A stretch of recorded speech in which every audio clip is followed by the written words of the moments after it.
இயல் ஒன்றில் வேலு நாச்சியாருங்கிற பாடம் தான் நமக்கு பார்க்குறோம். நுழையும் முன் என்ன வணிகம் செய்ய வந்தவங்க தான் ஆங்கிலேயர். ஆனால் வந்து கொஞ்சம் கொஞ்சமாக நம்ம நாட்டை வந்து அவங்க ஆட்சி செய்கிற மாதிரி ஆயிடுச்சு. அப்புறம் வந்து அவங்கள நிறையா பேர் எதிர்த்தாங்க, வீர போர் கொட்டாங்க. அதில் வந்து வெற்றி பெற்றவங்க வந்து சிலர் தான். அது மட்டும் இல்லாமல் ஒரு போர் அப்படின்னாவே என்னென்ன, அதில் வீரமும் வெற்றியும் தான் வந்துட்டு அதில் முக்கியமான ஒரு விஷயம் போருக்கு.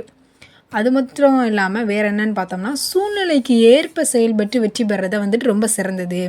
விடுதலை போர்களில் வந்துட்டு ஆண்கள் மட்டும் விடுதலை இல்லை, ஆண்களுக்கு நிகராகவே பெண்கள் நிறையா பேர் வந்துட்டு விடுதலை போராட்டத்தில் ஈடுபட்டு வெற்றி பெற்றிருக்காங்க. அதில் வெற்றி வாகை சூடிய பெண்களில் ஒரு பெண்ணை பற்றி நம்ம இன்றைக்கி பார்க்குறோம். யார்? நம்ம ஹெட்டிங் தான், வேலு நாச்சியார். இவங்க யார் அப்படின்னு பார்த்தீங்கன்னா, ஒரு காலத்தில் ராமநாதபுரத்தை ஆட்சி செஞ்ச மன்னர் செல்லமுத்து அப்படிங்கிறவங்களோட ஒரே மகள் வேலு நாச்சியார். யார்? ராமநாதபுரத்தை ஆட்சி செய்த மன்னர் செல்லமுத்து, அவரோட ஒரே பொண்ணு வேலு நாச்சியார். அவங்களோட தாய்மொழி என்னன்னு பார்த்திங்கன்னா தமிழ் தான். அது மட்டும் இல்லாமல் தமிழ் மட்டும் இல்லை, அவங்க அப்போவே என்னென்ன கற்றுருக்காங்கன்னா இங்கிலீஷு, ஃப்ரெஞ்சு, உருது, அதாவது அரபுன்னு சொல்கிற உருது, ஆங்கிலம், ஃப்ரெஞ்சு, இந்த மொழிகள் எல்லாமே சிறப்பாக கற்றிருந்தாங்க.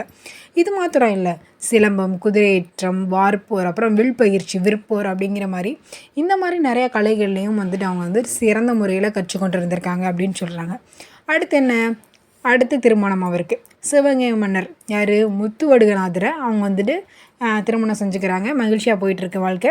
அப்போ என்ன நடக்குதுன்னா, காளையார் கோயிலில் போர் நடக்குது. காளையார் கோயில் யார் யாருக்கு? ஆங்கிலேயருக்கும் முத்துவடுகநாதருக்கும் போர் நடக்குது. அப்போ என்ன பண்ணுறாங்கன்னா, நய வஞ்சகம், அதாவது டேரெக்டாக போய் சண்டை போடாமல் சூழ்ச்சி அந்த மாதிரி சொல்லுவாங்கள்ல, அந்த மாதிரி நய வஞ்சகமாக என்ன பண்ணுறாருனா முத்துவடுகநாதர் கொல்லப்படுறாரு. போரில் ஆங்கிலேயர் ஜெயிக்கிறாங்க. சிவகங்கை யாருக்கு போகுது?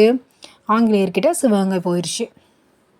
இப்போது வேலு நாச்சியார் நினைக்கிறாங்க, நம்ம சிவகங்கை மீட்கணும் அப்படின்னு உறுதி கொள்கிறாங்க. ஆக்சுவலி பாருங்களேன், இது எப்போ நடந்திருக்கு அப்படின்னா, இந்த இன்சிடென்ட் நடந்து ஒரு 1730s அந்த மாதிரி 1700 அந்த காலகட்டங்களில் நடந்தது. இப்போவே வந்துட்டு கணவன் இறந்தாங்கன்னா பெண்கள் எல்லாம் ரொம்ப முடங்கிடுறாங்க, வெளியில் போகிறதுக்கு அந்தளவுக்கு வந்துட்டு அவங்களுக்கு ஃப்ரீடம் இருக்கான்னு தெரில. இப்போ மேபி கொஞ்சம் கொஞ்சம் இருக்குது, அப்போதைக்குலாம் அந்தளவுக்கு இருக்குமா அப்படின்னு சொல்ல முடியாது.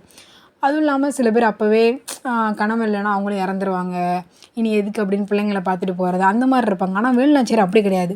அந்த 1700களிலேயே இவங்க என்ன பண்ணியிருக்காங்கன்னா, இல்லை நான் என்னோடய உயிரை நான் வந்து மீட்பேன், ஆங்கிலேயர்கிட்ட வந்து நம்மளோட இடத்த வந்து நம்ம மீட்கணும் அப்படின்னு வந்துட்டு உறுதி எடுக்கிறாங்க.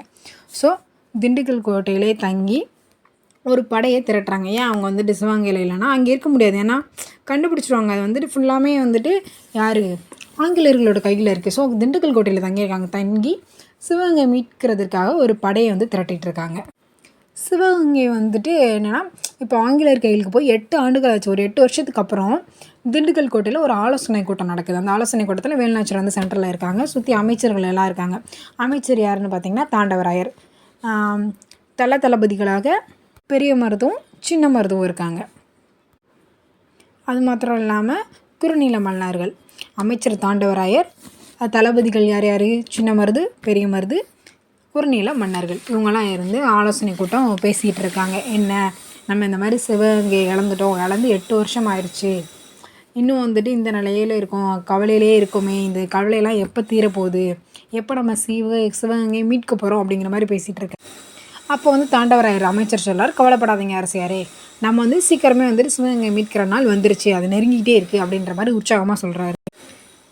அந்த இனிய நாளை தான் நானும் எதிர்பார்த்துட்ருக்கேன், ஆவலோடு காத்துட்ருக்கேன் அப்படின்னு நம்ம அரசி வேலு நாச்சியார் சொல்கிறாங்க. அந்த நேரத்தில் என்ன நடக்குதுன்னா, வெளியில் பெரிய ஆரவாரமாக ஒரு சத்தம் கேட்குது. என்ன அப்படின்னு பார்த்தா, மைசூரில் இருந்துட்டு என்னது, மைசூரில் இருந்து ஹைதர் அலி அனுப்பினா படை வந்துருச்சுன்னு நினைக்கிறேன் அப்படின்னு வேலு நாச்சியார் சொல்கிறாங்க. என்ன படம் வந்துருச்சுன்னு நினைக்கிறாதான்னு யோசிக்கிறீங்க. என்ன நடக்கும்னா, இப்போ போர் புரியணும். போர் புரியனா நமக்கு என்ன வேணும்? வீரர்கள் வேணும், குதிரைப்படை வேணும், இதெல்லாம் வேணும். அப்போ தான் நம்ம போய் போர் புரிய முடியும். ஸோ வந்துட்டு நம்மக்கிட்ட வந்துட்டு, அதாவது அந்த நேரத்தில் வேலு நாச்சியார்கள்கிட்ட வந்துட்டு அவ்வளோ பெரிய படைகள் இல்லை, ஆங்கிலேயர்களை எதிர்க்கிற அளவுக்கு. ஸோ வேலு நாச்சியார் என்ன பண்ணியிருக்காங்கன்னா, ஹைதர் அலி அப்படிங்கிறகிட்ட போயிட்டு ஒரு 5000 குதிரைப்படை வீரர்கள் வந்துட்டு எங்களுக்கு வேணும் அப்படிங்கிற மாதிரி கேட்குறக்காக போகிறாங்க. அப்போ யார் யார் போகிறாருன்னா, நம்ம வேலு நாச்சியாரும் அமைச்சரும் போகிறாங்க. 2 பேரும் போகையில் வந்துட்டு அந்த மைசூர் ஹைதர் அலிகிட்ட வந்துட்டு எப்படி பேசுகிறாங்க, நான் வேலு நாச்சியார் உருது மொழியில் பேசுகிறாங்க. ஏன்னா இவங்களுக்கு தான் வந்துட்டு இங்கிலீஷ் தெரியும், ஃப்ரெஞ்சு தெரியும், அரபு தெரியும். ஸோ அதனால் இவங்க வந்துட்டு உருது மொழியில் பேசுகிறாங்க.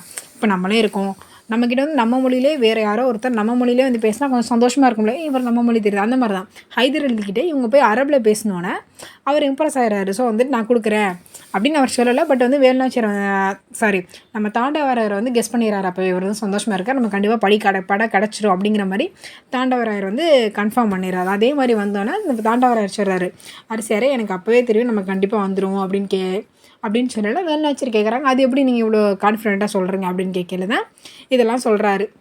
நம்ம அமைச்சர் தாண்டவராயர் இந்த மாதிரி நம்ம 2 பேரும் போயிருக்கையில் நீங்கள் வந்துட்டு உறுதிமொழி பேசுனீங்க, அப்போ வந்துட்டு அவரோட முகத்தில் ஒரு பெரிய மகிழ்ச்சி இருந்ததை நான் பார்த்தேன். அப்போவே எனக்கு கன்ஃபார்மாக தெரியும் கண்டிப்பாக அவர் நமக்கு படையை கொடுத்துருவார் அப்படிங்கிற மாதிரி சொல்லலை. உடனே சின்ன மருது சொல்கிறாங்க, நம்ம அரசியாரோட பன்மொழி அறிவு வந்து நமக்கு ரொம்ப பெரிய உதவியாக இருக்குது, இது எவ்வளோ நமக்கு ஹெல்ப்ஃபுல்லாக இருக்குது அப்படிங்கிற மாதிரி சொல்கிறாங்க.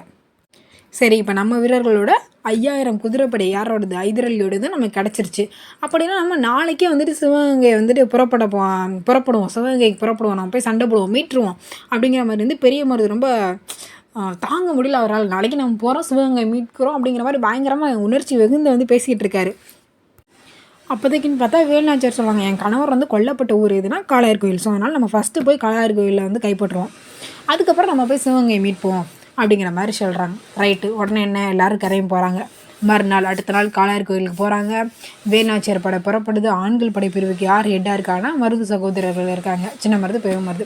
பெண்கள் படைப்பிரிவுக்கு யாருன்னா குயிலி அப்படிங்கிற ஒரு பெண் வந்துட்டு பெண்கள் படைப்பிரிவுக்கு தலைமை தாங்குறாங்க. போயிட்டாங்க. வேலுநாச்சியார் படை வந்து காளையார் கோயிலில் போயிது. ஆங்கிலேயர்களுக்கும் செம கடுமையாக வந்து போர் நடக்குது. கடைசியில் ஆங்கிலேயர்கள் தோக்குறாங்க. நம்மளோட வேலுநாச்சியாரோட படம் வந்து ஜெயிக்குது. காளையார் கோயிலை கைப்பற்றியாச்சு. ஸோ நம்மளோட ஃபஸ்ட்டு ஸ்டெப்பே காளையார் கோயிலை வெற்றி பெற்றுட்டோம். அடுத்து என்ன மருது என்ன சொல்கிறாருன்னா, அரசியாரை வாங்க, நம்ம போயிட்டு வந்துட்டு காளையார் கோயிலை கைப்பற்றிட்டோம், அடுத்து நம்ம சிவகங்கையும் கைப்பற்றுவோம், கோட்டையை தாக்குறோம், ஆங்கிலேயரை விரட்டி அடிக்கிறோம், நம்ம தான் ஜெயிக்கிறோம் அப்படிங்கிற மாதிரி பெரிய மருது சொல்லிட்டு இருக்காரு. உடனே வேலுநாச்சியார் சொல்கிறாங்க, அவசரப்பட வேணாம், சிவகங்கை கோட்டை கதவுகள்லாம் இப்போ அடைக்கப்பட்டிருக்கோம், வர விஜயதசமி நாளில் தான் வந்துட்டு என்ன கதவு திறக்கப்படும், அப்போ தான் நம்ம படம் உள்ளே போய் நுழையலாம், நம்ம அப்போ தான் ஜெயிக்க முடியும், இப்போ வந்துட்டு பெரிய காவல் இருக்குமே, நம்ம எப்படி போகிறது அப்படிங்கிற மாதிரி வந்துட்டு சொல்லிகிட்டு இருக்காங்க. அதே டைமில் வந்துட்டு சின்ன மருது என்ன சொல்கிறாருன்னா, விஜயதசமி அன்றைக்கினா பெரிய காவல் இருக்கும், சுற்றியுமே வந்துட்டு கிராண்டாக வந்து செலிப்ரேஷன் நடக்கும். ஸோ அப்போ வந்து யார் வேணால் வரலாம், யார் வேணால் போகலாம். அந்த டைமில் வந்துட்டு காவல் படம் வந்துட்டு நிறைய அதிகமாக போட்டிருப்பாங்களே, செக்யூரிட்டிஸ் இருக்குமே, நம்ம எப்படி போகிறது அப்படிங்கிற மாதிரி சின்ன மருது கேட்குறாரு. அது மட்டும் இல்லாமல் வந்துட்டு விஜயதசமி நாள் வந்து கோட்டைக்குள்ளே செல்வதற்கு பெண்களுக்கு மட்டும்தான் அனுமதி இருக்குது. அப்போ என்ன பண்ணுறதுங்கிற மாதிரி இருக்கப்போ நம்ம வேலுநாச்சியார் சொல்லலாம், நமது பெண்கள் படையினர் இருக்காங்கல்ல, அவங்க எல்லார் கூடலையும் பூக்கள் பழங்கள் இதெல்லாம் வச்சு தானே போவாங்க, அதுக்குள்ளே நம்ம ஆயுதங்களை மறைச்சி கொண்டுட்டு போவோம் அப்படிங்கிற மாதிரி யோசிக்கிறாங்க. எவ்வளோ இன்டெலிஜென்ட்டாக யோசிக்கிறாங்களா. நம்ம இப்போ தான் வந்துட்டு நம்ம மூவிஸு சீரியல்ஸு படத்துலலாம் பார்க்கல ஏதாவது இதுக்குள்ளே மறைச்சி கொண்டு போகிறது கன்ஸு அந்த மாதிரி பார்க்குறோம். அவங்க எப்போ 70ஸ்லேயே யோசிச்சுருக்காங்க, இந்த மாதிரி பழக்கூட அதுக்குள்ளே மறைச்சி கொண்டுட்டு போவோம் அப்படிங்கிற மாதிரி. அது அப்புறம் என்ன, அவங்க வந்துட்டு உள்ளே போய் மறைச்சி கொண்டுட்டு போய் அவங்க படையை வந்துட்டு தாக்க ஸ்டார்ட் பண்ணதுக்கு அப்புறமாட்டி நம்மளோட ஆண்கள் படைப்பிரிவினர்லாம் உள்ளே போயிட்டு தாக்குவோம், அப்போ வந்து ஆங்கிலேயரை வந்து விரட்டி அடிச்சிடலாம் அப்படிங்கிற மாதிரி வேலுநாச்சியார் சொல்கிறாங்க. ஓகே, அப்படியே செய்வோம் அரசியாரே அப்படிங்கிற மாதிரி அமைச்சரே எல்லாருமே சொல்கிறாங்க. அந்த மாதிரியே நம்ம செஞ்சிடும், வெற்றி பெற்றலாம் அப்படின்னு செஞ்சுட்டு இருக்கையில் ஒரு செய்தி வருது. என்ன செய்தி அப்படின்னா, இவங்க இருக்கிற இடம், இவங்க எங்கே இருக்காங்க அப்படிங்கிறத காட்டி கொடுக்குறதுக்கு, நீ இவங்களை காட்டி கொடு அப்படின்னு உடையாளுங்கிற ஒரு பெண்ணை வந்துட்டு ஆங்கிலேயர் பிடிச்சி வந்து ரொம்ப கொடுமைப்படுத்தியிருக்காங்க, ரொம்ப வன்மமாக நடந்து வற்புறுத்திருக்காங்க. அந்த உடையாளுங்கிற பெண் வந்து இல்லை நான் காட்டி கொடுக்க மாட்டேன் அப்படிங்கிற மாதிரி அவங்க வந்து அதை அவாய்ட் பண்ணிட்டாங்க, மறுதளிச்சிட்டாங்க. அந்த ஒரு காரணத்தினால உடையாளுங்கிற பெண்ணை வந்துட்டு ஆங்கிலேயர் கொன்றுட்டாங்க, அவங்கள வந்துட்டு மர்டர் பண்ணுறாங்க. ஸோ அதனால் என்ன பண்ணுறாங்கன்னா, அந்த பொண்ணுக்கு வந்துட்டு அந்த வீர மரணம் அடைஞ்ச அவங்களுக்கு வந்து நம்ம வந்து சிறப்பு செய்யணும் அப்படிங்கிற மாதிரி அமைச்சர் தாண்டவராயர் சொல்கிறாரு. அவருக்கு வந்து ஒரு நடுக்கல் ஏற்படுத்துங்க அப்படிங்கிற மாதிரி அமைச்சர்கிட்ட வந்துட்டு யார் சொல்கிறா, வேலுநாச்சியார் சொல்கிறாங்க. நடுக்கல் அப்படிங்கிறது யாருக்கு வைப்பாங்கன்னா, அந்த வீர மரணம் அந்த போரில் போய் வெற்றி பெற்று இல்லை வந்துட்டு போரில் தோற்று மீன்ஸ் எப்படி சொல்கிறது, வீர மரணம் அடைஞ்சவங்களுக்கு இந்த வாளில் நெஞ்சில் அப்போதைக்கெலாம் அந்த நெஞ்சில் கத்தி குத்துவாங்கன்னா அது வீர மரணம் அப்படின்னு சொல்லுவாங்கள்ல, அந்த மாதிரி போரில் வந்து வீர மரணம் அடைஞ்சவங்களுக்கு வந்து அந்த நடுக்கல் வைப்பாங்க. இந்த உடையாளுங்கிறவங்களுக்கு நீங்கள் நடுக்கல் வைங்க, இவங்களோட பெருமை வந்துட்டு எல்லோரும் தெரிஞ்சுக்கணும் அப்படிங்கிற மாதிரி சொல்கிறாங்க. சொல்லிட்டு என்ன நடக்குதுன்னா, நெக்ஸ்ட் டே அதாவது விஜயதசமிக்கு முந்தின நாள், இப்போ நாளைக்கு விஜயதசமினா இன்றைக்கி கிளம்புறாங்க எல்லோரும், சிவகங்கை நோக்கி புறப்படுது படை. வழியில் வந்து உடையாளுக்கு நடுக்கல் வச்சுருக்காங்க. அந்த உடையாளுக்கு வச்ச நடுக்கலுக்கிட்ட வந்து குதிரையில் இருந்த வேலுநாச்சியார் போய் இறங்குறாரு. இறங்கி தன்னோட தாலியை எடுத்து அந்த நடுக்கலுக்கு காணிக்கையாக செலுத்திட்டு வர்றாங்க. அருகில் இருந்த வீரர்கள் எல்லாமே வந்துட்டு என்ன சொல்கிறாங்கன்னா, உடையாள் புகழ் ஓங்குக, உடையாள் புகழ் ஓங்குக அப்படின்னு முழக்கமிட்டு அந்த இடத்த விட்டு கிளம்பி மறுநாள் அந்த படை எல்லாமே மறுநாள் காலையில் சிவகங்கைக்கு வந்து சேர்ந்துருச்சு. அப்போ என்னென்னா குயிலி வந்து ஒரு ஐடியா சொல்கிறாங்க. அரசியரை நான் வந்துட்டு பெண்களை குயிலி யார் நம்ம ஹெட்டில் பெண்கள் படைவீரனோட ஹெட்டு. அவங்க சொல்கிறாங்க நான் வந்து பெண்கள் படைவீரனோட நானும் மாறுபடத்தில் உள்ளே போகிறேன். உள்ளே போனோடனே நான் என்ன பண்ணுறேன்னா ஆங்கிலேயரோட ஆயுத கிடங்கு தான் இருக்குது. ஸோ அந்த ஆயுத கிடங்குக்கு தீ வைக்கிறேன். தீ எரியிறது உங்களுக்கு தெரிஞ்ச அந்த மேலே ஓங்கி தெரிஞ்ச உடனே நீங்கள் வந்துட்டு உள்ள படையை கூட்டிகிட்டு உள்ளே வாங்க அப்படிங்கிற மாதிரி சொன்னோன்னா ஓகே அப்படியே ஆகட்டும் அப்படிங்கிற மாதிரி வேலுநாச்சியார் சொல்கிறாங்க. அடுத்து என்ன நடக்குது? பெண்கள்லாம் உள்ளே போகிறாங்க. இப்போ குயிலி பெண்கள் படையினர் எல்லாம் கோட்டைக்குள்ளே போகிறாங்க. போயிட்டு வந்துட்டு அவங்க மாறுவிடத்துலாம் இருக்காங்க. ஸோ அவங்க வேலையை பார்க்க ஆரம்பிக்கிறாங்க. போருக்கு தேவையான விஷயங்கள் மீன்ஸ் அந்த ஆயுத கிடங்கை நோக்கி போகிறாங்க. கொஞ்சம் நேரத்தில் என்ன ஆகுது அப்படின்னா பெரிய கூச்சல் கேட்குது. அந்த இப்போ சண்டை நடக்குது அப்படின்னா சலசலன்னு சத்தம் கேட்குமா, அது மாதிரி பெரிய கூச்சல் கேட்குது. உள்ளே இருந்து ஒய்யாரமாக தீ எரியுது. வெளியில் நிற்கிறவங்களுக்கு அந்த தீ அந்த அளவுக்கு ஓங்கி எரியுது அந்த மாதிரி தெரியுது. ஸோ அதை பார்த்தோன்னா ஓகே சிக்னல் கிடச்சிருச்சு, நம்ம படையை உள்ளே அனுப்புங்க அப்படிங்கிற மாதிரி வேலுநாச்சியாருக்கு சொல்கிறாங்க. நமது படை உள்ளே நுழையட்டும் அப்படின்னு ஆணையிடுறாங்க. உடனே படை வீரர்கள்லாம் கோட்டைக்குள்ளே போகிறாங்க. ஆங்கிலேயருக்கும் வந்துட்டு வேலுநாச்சியார் படைக்கும் பயங்கரமாக போர் நடக்குது. கடுமையாக சண்டை நடக்குது. கடைசியில் ஆங்கிலேயர் படை தோற்று கோட்டையை விட்டு வெளியே ஓடி போயிருது. நம்ம ஜெயிச்சிட்டோம். ஏன்னா சிவகங்கையை ஜெயிச்சிட்டாங்க.